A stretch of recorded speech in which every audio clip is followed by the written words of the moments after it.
জয় গুরু। আজকের আমরা এই ভিডিওতে যে টপিকটার উপর আলোচনা করতে চলেছি সেটি হলো নাম ধ্যান এবং ইষ্টভৃতি সম্বন্ধে কিছু কথা।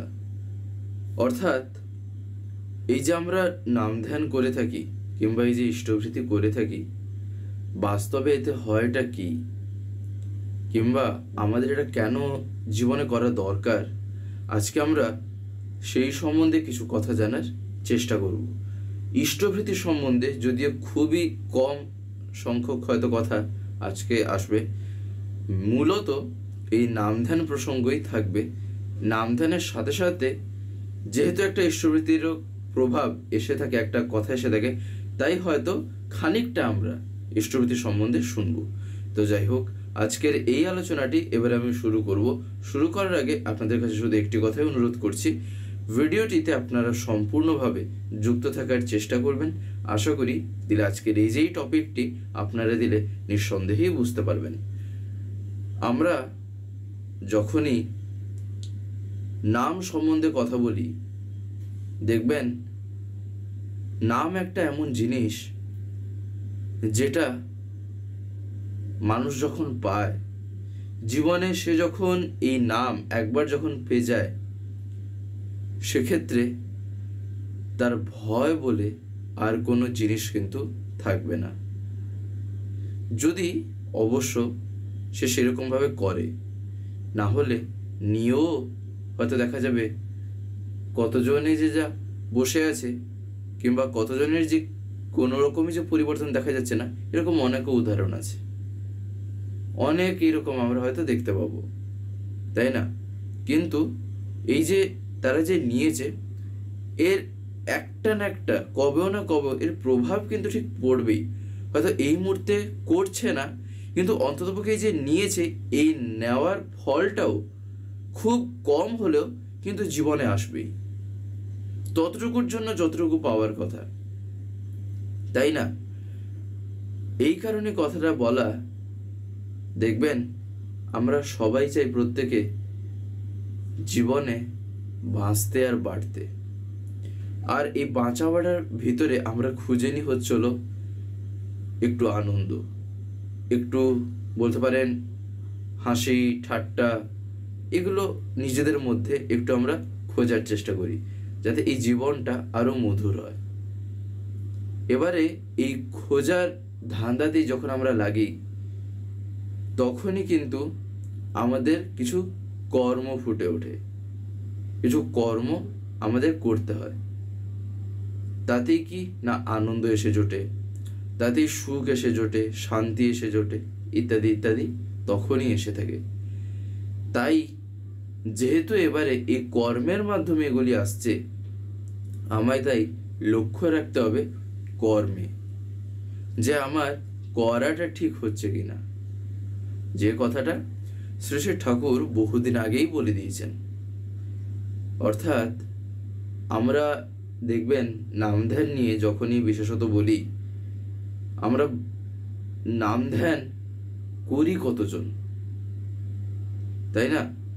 নাম ধ্যান হয়তো আমি বলছি, তিনি বলছেন, সে বলছে, অনেকে হয়তো এখন বেরিয়ে পড়বেন, কিন্তু করছে এর মধ্যে কতজন, এটা তো আগে লক্ষণীয়।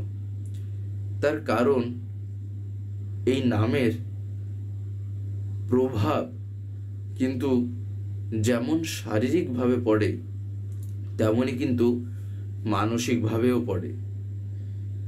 তাই নাম ধ্যান করার ভিতর দিয়ে যে মানুষ নাম ধ্যান করে, তার ব্যক্তিত্বই কিন্তু কিছুটা আলাদা হয়, সাধারণের থেকে কিছুটা না কিছুটা একটা আলাদা থাকবেই।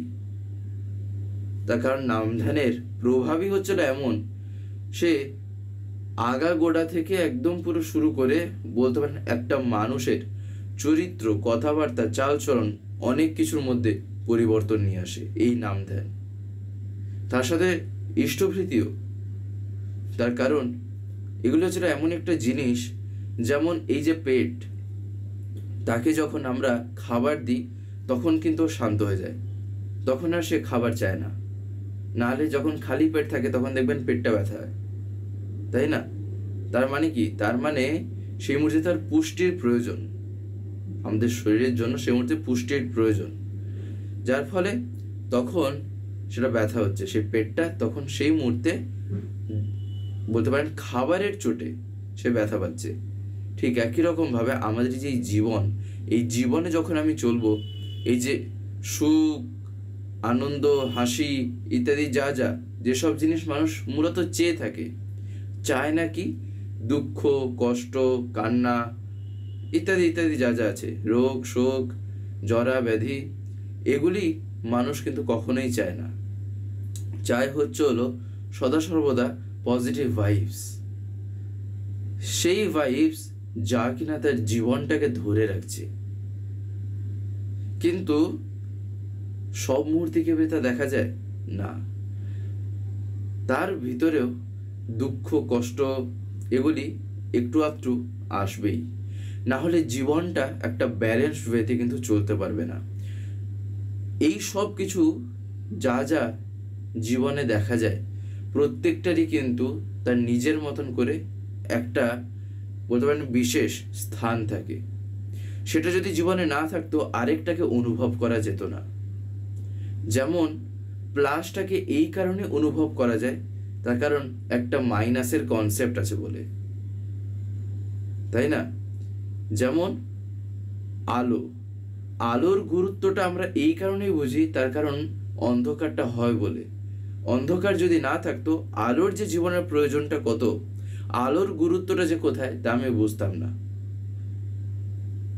আর ঠিক এই কারণেই জীবনেরও প্রত্যেকটা ক্ষেত্রে আমরা যদি দেখি, সেই প্রত্যেকটা ক্ষেত্রে যেমন সুখ তার সাথে দুঃখ থাকবেই, যেমন হাসি তার সাথে হয়তো কান্না থাকতেই পারে, কিন্তু এই সব কিছু নিয়েও যে বাস্তবে সুকেন্দ্রিক, তার জীবনে আর কোনো ভয়ই থাকে না, তার জীবনে বাস্তবে আর কোনো ভয়ই থাকে না। তাই এই যে নাম ধ্যান আমরা হয়তো দেখবেন টানা হয়তো বসে করতে পারি না, সেই রকমভাবে হয়তো করা হয়ে ওঠে না, তাতেও কোনো অসুবিধা নেই। একবার শ্রী শ্রী ঠাকুরের কাছে তখন রাত হয়েছে, শ্রী শ্রী ঠাকুর রাত্রে তখন মুখার্জি পার্কের মাঠে একটি চেয়ারে ঠাকুর বসে আছেন, আশেপাশে অনেকেই আছেন, যেমন হাউজার ম্যানদা, সুরেশবাবু, অরবিন্দবাবু অনেকেই আছেন। তখন শ্রী শ্রী ঠাকুর সুরেশবাবুকে কথায় কথায় বলছিলেন, একটু একটু করে নাম করবেন, ওতে বৃহস্পতিকে তাজা রাখবে। অর্থাৎ ঠাকুর দেখেন, তিনি কিন্তু প্রত্যেকের মনের কথাই জানতে পারেন, প্রত্যেকের চলন, সে কেমনভাবে তার জীবনটাকে গড়ে তুলছে, এ সব কিছু কিন্তু তার জানার মধ্যেই পড়ে। তাই তিনি যে কথাগুলি বলেন, সেইগুলি যে শুনে পালন করতে পারবে, চরিত্রগত করতে পারবে, তার জীবনে কোনো কিছুরই কিন্তু আর ফাঁকা স্থান বলে থাকবে না।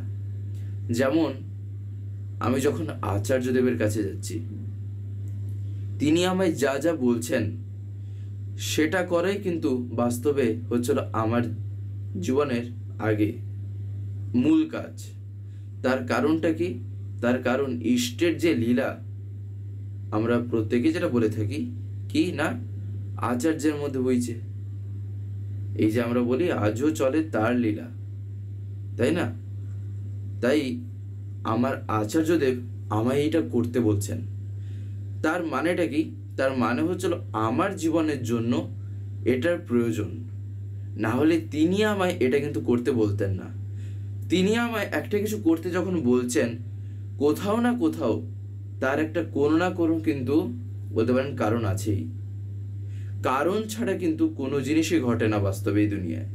প্রত্যেকটা জিনিসের পিছনেই যা যা ঘটছে তার পিছনে একটা কারণ আছেই, তাই না? তার কারণ কি? দেখবেন আমরা যদি লক্ষ্য করে থাকি, একটা জিনিস ছোটবেলায় হয়তো আমরা পড়ে থাকতে পারি, তা হচ্ছে হলো বিশেষত ইংরেজিতে দেখবেন বলা থাকে কজ অ্যান্ড ইফেক্ট। অর্থাৎ একটা কোনো কিছু ঘটলো, অর্থাৎ সেই যে এফেক্টটা, তার যে সেই এফেক্টটা এরকম পড়লো, তার পিছনের কজটা কি। সচরাচর দেখবেন যত সব গল্প বা স্টোরি ইংরেজিতে পড়ানো হয় এই স্কুলে, কিংবা বলতে পারেন আলাদা যদি কোথাও থাকে, তাহলে সেক্ষেত্রে দেখবেন এই কজ অ্যান্ড এফেক্টের উপর কয়েকটা কোশ্চেন বানানো হয়। কোশ্চেনে কি করে, কিছু কিছু ক্ষেত্রে এফেক্টটা দিয়ে দেওয়া হয়, কজটা জিজ্ঞাসা করা হয় যে কেন এরকম ঘটেছিল বা কেন এরকম ঘটেছে। কিছু কিছু ক্ষেত্রে কারণটা দেওয়া হয়ে থাকে, গল্পটা জানলে তার এফেক্টটা লিখে দেওয়া যায়। তাই এখানেও দেখেন যে কিভাবে সেই কারণটার কথাটাই কিন্তু আসছে। তাই আমাদের যে জীবনটা হচ্ছিল বাস্তবে অনেক কিছু কারণ নিয়েই জড়িত। এই কারণেই দেখবেন শশী ঠাকুর বলছেন আধ্যাত্মিকতার অর্থ, তার মানেটা কি, এই আধ্যাত্মিকতা কাকে বলে। ঠাকুর বলছেন কি না, যখন আমাদের মনটা কারণমুখী হয়ে উঠবে, তাই না, তখনই তো বাস্তবে সেই যে আধ্যাত্মিকতা যা আমি বলে থাকি, সে আধ্যাত্মিক ভাবটা তো তখনই আমার মধ্যে জেগেছে। আধ্যাত্মিকতা মানে এটাই। ঠাকুর বলছেন কি, ঠাকুর বলছেন যখন আমার মনটা কারণমুখী হবে তখনই তোমার মধ্যে আধ্যাত্মিকতা জাগ্রত হচ্ছে। তাহলে এবারে ভাবেন তো, আমি ছোটবেলা থেকে যে এতদিন যে দিন যে কাটিয়েছি, আমার তো কত রকম কারণের কথা জিজ্ঞাসা এসছে, এই যে এটা কেন হচ্ছে, ওটা কেন হচ্ছে। দেখুন ছোটবেলায় এসব আসতো না যে এটা কেন এরকম হচ্ছে, একটা খেলনা আমি খেলছি, খেলতে খেলতে দেখলাম আরে এটা এরকম কিভাবে হয়ে গেল, তখন হয়তো চিন্তা করছি। সেই ততটুকু মনে হলেও সেই ছোটবেলার যে সেই মন, সেও কিন্তু চিন্তা করছে যে কেন হচ্ছে। তাহলে আধ্যাত্মিকতা বাস্তবে প্রত্যেকের জীবনেই আছে, আলাদা কোনো গল্প না যে একের জীবনে দেখা যাবে আর কিছু জীবনে দেখা যাবে না।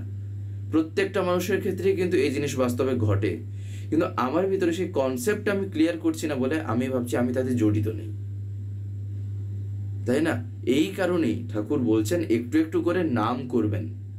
নাম করলে কি হয় না, এগুলি মাথার যে বলতে পারেন জীবনে দেখবেন কিছু কিছু জটিল সমস্যা থাকে, সেগুলিকে যেমন খুলতে হয়। যেমন কিছু কিছু দড়ি দেখবেন, একটা দড়ির সাথে একটা দড়ি যখন বাঁধা হয়, কিছু কিছু ক্ষেত্রে একটু জটিলভাবে বাঁধা হয়ে যায়, সেগুলিকে খুলতে কিন্তু একটু কসরতের প্রয়োজন হয়। সেগুলিকে খুলতে গেলে একটু কিন্তু টেকনিকটা জানা দরকার, না হলে সেটা খোলাটা সচরাচর যেমনভাবে আমরা হয়তো দেখা যাবে তাড়াতাড়ি খুলে দিচ্ছি দড়িটা, খুলতে হয়তো পারবো না, একটু সময় লাগবে। কিন্তু যদি আমি তার টেকনিকটা জেনে যাই, তাহলে চট করে আমি সেই জটিল সমস্যা থেকেও বেরিয়ে আসতে পারবো। অর্থাৎ এত যে বলতে পারেন দড়িটাকে যে পেঁচিয়ে লাগানো হয়েছে তাও আমি খুলে দিতে পারবো। জীবনের যে বিভিন্ন বলতে পারেন যে ফাঁদগুলো আছে, যে কষ্টগুলো আছে, দুঃখগুলো আছে, যাই যাই আছে কিনা কেন, জীবনের যে গল্প, তা কর্মফল থেকে শুরু করে যাই হোক না কেন, সেই যে গিটগুলো, সেই গিটগুলো খুলতে গেলে তাকে আমায় জীবনে ধরতে হবে। তাকে যখন আমি জীবনে ধরবো, সেক্ষেত্রে কি হয়, এই যে গিটগুলির উপর একটা ঢিলেমি আসে, অর্থাৎ এই গিটগুলি আস্তে আস্তে তখন লুজ হয়ে যায়, আর আপনা থেকেই তখন তা খুলতে থাকবে। তার কারণ আমার করাটাই তেমন হচ্ছে, যার ফলে এটা দেখা যাচ্ছে। আর ঠাকুর যে এখানে বললেন সুরেশবাবুকে একটু একটু করে নাম করবেন, ওতে বৃহস্পতিকে তাজা রাখবে, মানেটা কি? তার মানে হচ্ছে হলো, দেখবেন আমরা জীবনে যদি লক্ষ্য করি, দেখবেন আমরা বলি না এই গ্রহ ওই গ্রহ এই সব আছে, বিশেষত জ্যোতিষবিদ্যার ক্ষেত্রে এগুলি একটু বলা হয়ে থাকে যে মঙ্গল, রাহু, কেতু, বৃহস্পতি, শনি এইসব এখানটায় অবস্থান করছে, এগুলি বলা হয়। তো ঠাকুর বলছেন নাম ধ্যান করলে কি হয়, ওতে বৃহস্পতিকে তাজা রাখে। তার কারণ কি, ঠাকুর বৃহস্পতি কথাটাই কেন তুললেন? দেখবেন বলা হয় গ্রহের রাজা, গ্রহদের এই যে এতগুলো গ্রহ, এদের যিনি গুরু, অর্থাৎ এদের প্রত্যেকের রাজা যিনি, তিনি হচ্ছেন বৃহস্পতি। তাই জীবনে যদি আমি বৃহস্পতিকে যদি আনন্দে রাখতে পারি, তরতাজা যদি রাখতে পারি, তাহলে সেক্ষেত্রে বাকি কোনো গ্রহেই কিন্তু আমার কোনো কিছুই করতে পারবে না। তার কারণ তারাও সেই গ্রহর দ্বারাই কিন্তু বাস্তবে নিয়ন্ত্রিত, তারা সেই গ্রহকে দেখেই নিজেদের কিন্তু আর বেশি বলতে পারেন ছটফট করে না, তার কারণ তাদের গুরু যেহেতু বৃহস্পতি, তাই সেক্ষেত্রে কি হয়, তারা যেই গুরুর সামনে পড়ে যায় নিজেদের চলনটাকে তারাও কন্ট্রোল করতে চায়, তাই না? এটা একটা জাস্ট কল্পনার মতন কথাটা যে আমরা শুনছি, কিন্তু জীবনের ক্ষেত্রে ঠাকুর বলছেন বৃহস্পতিকে তাজা কিন্তু রাখতেই হবে। এই যে বাস্তবে এই যে শুনলাম যে মঙ্গল শনি এরা যখন দেখে যে বৃহস্পতিকে অর্থাৎ গুরু যখন আমার সামনে আসছেন তখন আমাকে ঠিকঠাক থাকতে হবে, আমার চলনটা ঠিক থাকা চাই, না হলে গুরু ইয়ে করবেন। বাস্তবে এরা কি কথা বলবে নাকি? গ্রহগুলো গিয়ে গিয়ে কি কথা বলবে?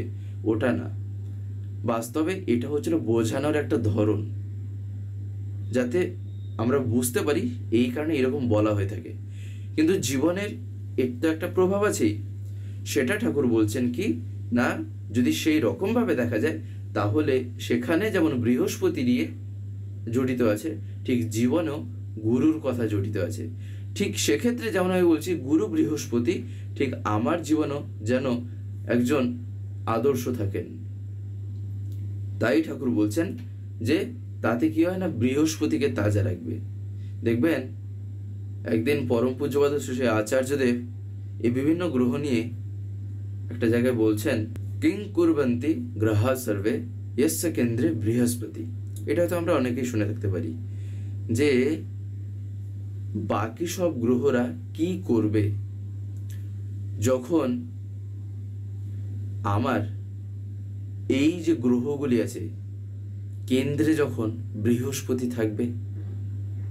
দেখবেন এই যে শ্লোকটা এটা হয়তো আমরা অনেকেই শুনে থাকতে পারি যে যখন বাকি সব গ্রহদের মাঝে কেন্দ্রে যখন বৃহস্পতি থাকবেন, সেক্ষেত্রে সেই বাকি গ্রহগুলো কি করতে পারবে, তাদের আর কতটুকু প্রভাব জীবনে আমাদের আসবে, তাদের বলতে পারেন যে ভয়টা আমাদের থাকে কতটুকু ভয় আমরা জীবনে আর পাবো, তাই না? সেটাই বলা হলো যে গ্রহ সার্ভে অর্থাৎ বাকি সব গ্রহগুলো কি করবে না, ইয়স্য কেন্দ্রে বৃহস্পতি অর্থাৎ যখন আর কি কেন্দ্রে বৃহস্পতি থাকবেন। তাই আমাদের এই কারণেই ঠাকুর বললেন যে ওতে কিন্তু বৃহস্পতিকে তাজা রাখবে, কিসে না, নামে। আর ঠাকুর বলছেন ওর অসম্ভব ফল, তাই না? দেখবেন আমরা ভাবি সংসার জীবন করে এইসব করব কিভাবে, ঠাকুর তখন বলছেন আর সংসার প্রতিপালন করবার জন্য আয় কিন্তু করবেন না, অর্থাৎ ভাবনাটা কেমন থাকা চাই ঠাকুর সেইটা বলছেন যে সংসার প্রতিপালন করবার জন্য আয় করবেন না, আপনার আয় ঘর সংসার ইত্যাদি যাবতীয় যা কিছু বৃহস্পতির জন্য, অর্থাৎ আমার জীবনে যিনি গুরু, আমি যাকে গুরু রূপে মনে করেছি, আমি যেন এই সব কিছু তার খুশিতে যেন করি। আমি আয়ও করছি তার জন্য, আমি ঘর সংসার পরিবার যাই যাই আমি করছি না কেন সব কিছু আমি তার কাজে লাগবে বলে আমি করছি। তাই আয়ের অগ্রভাগ ঠাকুর বলছেন, তাই আয়ের অগ্রভাগ রোজ বৃহস্পতির জন্য তুলে রাখবেন। সব কথা কিন্তু ঠাকুর পর পর বলছেন এখানে। তাই আয়ের অগ্রভাগ রোজ বৃহস্পতির জন্য তুলে রাখবেন। তাহলে এটা কি? এটাই তো হলো বাস্তবে ইষ্টভৃতি। এখানেই তো ঠাকুর ইষ্টভৃতির কথাটা গল্পের মতন বলে দিলেন যে ইষ্টভৃতি যে কেন করব, কিংবা ইষ্টভৃতি করলে যে বাস্তবে কি হয়। তারপরে ঠাকুর বলছেন যারা এটা ঠিকভাবে করে, অর্থাৎ এই নাম ধ্যান কিংবা ইষ্টভৃতি এইসব যার যেমন ভাবে করা, যারা এটা ঠিকভাবে করে ঠাকুর বলছেন তারা যে বিপদে আপদে কেমন ভাবে রক্ষা পেয়ে যায় তার অবধি নেই। অবধি নেই বলতে তার কোনো সীমা নেই, এতটাই রক্ষা পায় তারা।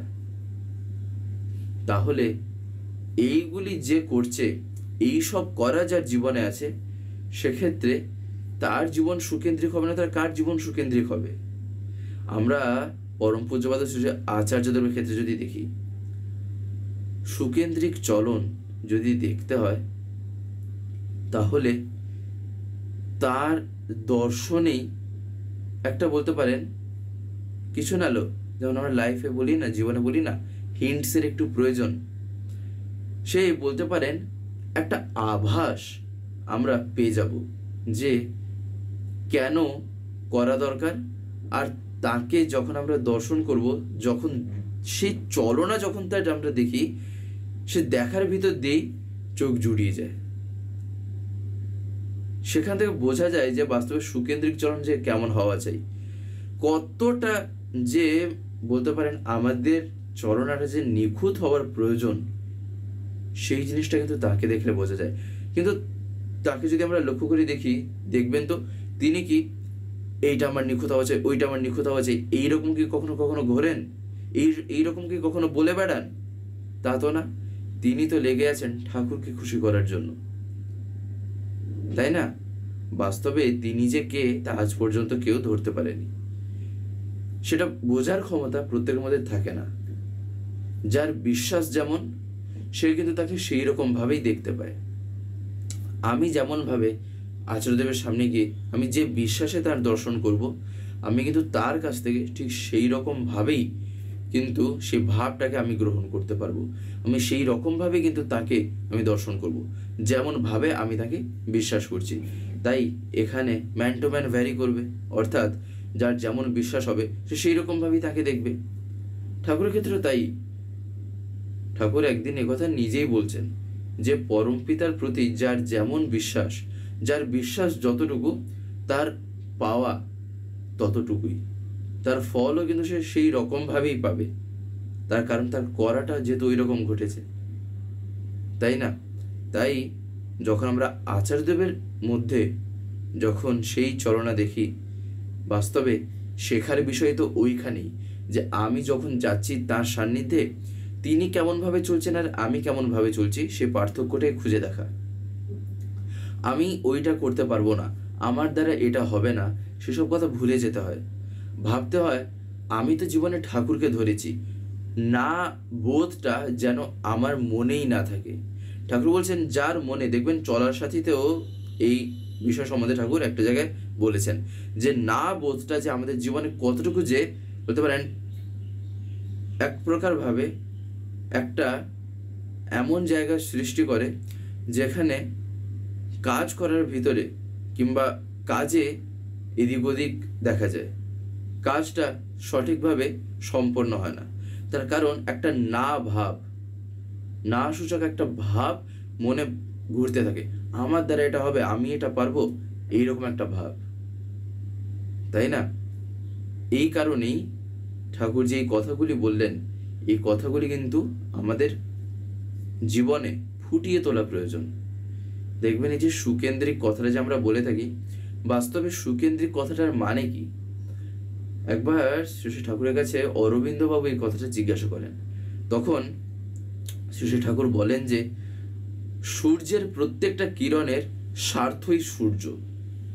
কথাটা কিন্তু খুবই বোঝার।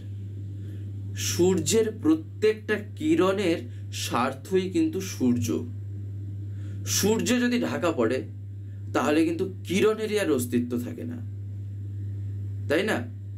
তেমনি জীবনে পরিপূরণই শ্রেয় কাউকে কিন্তু ধরতে হয়, আর যা কিছু করতে হয় তারই স্বার্থের জন্য, তাকে উপচয় করার জন্য বেকুবের মতো করে যেতে হয়। তার কারণ আমি একবার তাকে ভালোবেসে ফেলেছি, তাহলে আর সেক্ষেত্রে আর ভয় কি? তাই ঠাকুর বলছেন কি, এক্ষেত্রে যদি আমি অতিরিক্ত হিসেব কিতাব করি, ঠাকুর বলছেন বেশি হিসেব কিতাব করে লাভ হয় না।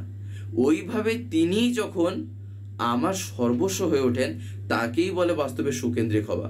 আমি অলরেডি সেখানে সুকেন্দ্রিক। দ্বন্দ্বাত্মক বুদ্ধি যত খতম হয়, বোধি কিন্তু তত উদ্ভিন্ন হয়ে ওঠে, প্রীতি তত প্রসার লাভ করে, তাই না? একটু আগে যে শুনলাম এই যে গ্রহীদের কথা, একদিন আচার্যদেব ওই কথাটা বলতে গিয়ে বলছিলেন, আমি আমার জীবনে, আচার্যদেব বলছেন যে আমি আমার জীবনে এই শনি রাহু কেতু এক একটাকে ঘাট ধাক্কা দিয়ে বের করেছি, তাই ঘাটটাকে ধরে একদম আমি বের করেছি। তার কারণ কি? তাদেরকে আমি আমার জীবনে রাখতেই পারবো না। তার কারণ আমার জীবনে আছেন গুরু বৃহস্পতি। তাদের কতটুকু ক্ষমতা, তারা কতটুকু পারবে আমার জীবনে ক্রিয়া প্রতিক্রিয়া দেখাতে, যেখানে তাদের গুরু যিনি, তাকে আমি জীবনে যখন ধরে রেখেছি, যখন আমি জীবনে পেয়েছি, তাই না? এই কারণেই তাকে পেয়েছি। একটা বিশাল বড় পাওয়া, জীবনের সবচাইতে বড় পাওয়া যদি কিছু থাকে, এর চাইতে আর বড় কিছু নেই। তার কারণ এই পাওয়া হচ্ছিল এমনই একটা জিনিস যার জন্য মানুষ জন্মের পর জন্ম হয়তো দেখা যাবে ওয়েটিং লিস্টে তাদের নাম আছে, কিংবা জন্মের পর জন্ম হয়তো দেখা যাবে তারা অপেক্ষা করছে। হয়তো তারা এই জন্মে তা বুঝতে পারছে না, কিন্তু এই কর্মটাই তাকে আস্তে আস্তে নিয়ে যাবে। আর এই যে জীবন, তাহলে এবারে আমরা অনেকে ভাবো তাহলে আর কি ঠাকুরের কথা বলবো, যদি সেই একটা জন্মের একটা যদি প্রভাব পড়ে যে এই জন্মে ঘটবে আর আলাদা তো হবেই না, তো সেই জন্মে তার পাওয়ার চেয়ে পেয়ে যাবে। বাস্তবে ওটা কথা না। কথাটা হচ্ছে হলো সেই জন্মে ফলবেটা তখনই যে জন্মে তার যেমন আছে, যদি তার আগেকার যতটুকু করার যে প্রয়োজন ছিল সেগুলি যখন ফুলফিল হবে, ওগুলি যদি ফুলফিল না হয়, তাহলে তার যে করেসপন্ডিং যে একটা ব্যাপার যেটার সাথে জড়িত হয়ে আছে, তাহলে ওটা কিভাবে ফলবে? তাই যাজনের প্রয়োজন। তার কারণ আমরা কেউই জানি না কার জীবনে কি আছে, কার জীবনে কি আছে না আছে কেউই আমরা জানি না।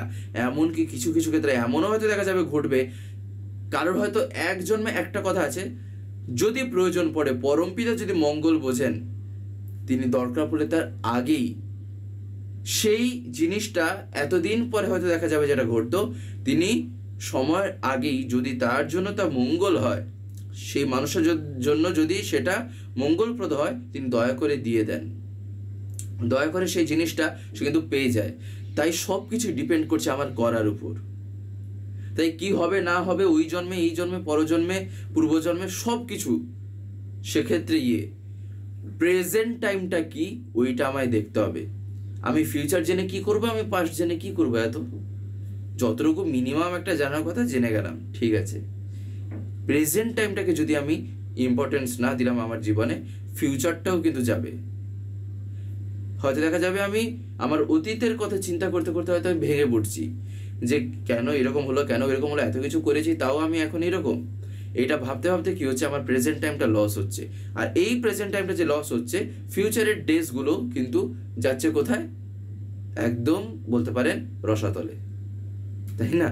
তো যাই হোক, আজকের এই ভিডিওটা এবার আমি এখানেই শেষ করবো। শেষ করার আগে আপনাদের কাছে একটি কথা বলবো, যদি আজকের এই ভিডিওটা আপনাদের ভালো লেগে থাকে তাহলে একটি লাইক করে দেবেন, সবার ভিতরে শেয়ার করে দেবেন, কেমন লাগলো নিচে একটি কমেন্টে লিখে জানাবেন। আর যদি চ্যানেলটিকে এখনো সাবস্ক্রাইব করে না থাকেন, তাহলে অতি অবশ্যই চ্যানেলটিকে সাবস্ক্রাইব করে পাশে বেল আইকন প্রেস করে অল করে রাখতে একেবারেই ভুলবেন না, আরও এরকম বিভিন্ন নতুন এবং ইন্টারেস্টিং ভিডিও সবার আগে পাওয়ার জন্য।